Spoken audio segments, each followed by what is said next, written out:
Welcome to the Slop Temple. We pray this video helps. You start by connecting your data in Power BI Desktop. Open Get Data and choose the source. Once connected, use Power Query to fix types, remove nulls, and standardize dates because visual accuracy depends on clean inputs. Make relationships now if you have multiple tables, set cardinality and cross-filter direction thoughtfully. As you apply steps, use close and apply to push changes into the model so your visuals reflect the corrected, consistent data set before you build anything. You pick visuals that match your question: bars for comparisons, lines for trends, maps for locations. Once done, write DAX measures for core metrics, totals, percentages, and running sums because visuals should reflect calculated logic, not raw columns. Make sure to format measures and set default summarization.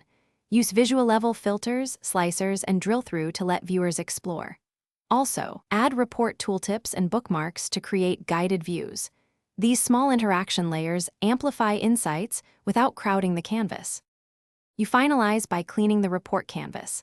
Align visuals, set color themes, and add concise titles and axis labels to aid interpretation. Before publishing, validate numbers against source totals and test slicer interactions so you avoid misleading displays. Publish to Power BI service and configure data refresh and row-level security for distribution. If visuals render incorrectly or numbers mismatch, check relationships, measure logic, and applied filters first. Often a wrong join or filter context is the culprit and fix. Thanks for watching. Consider subscribing if we helped you.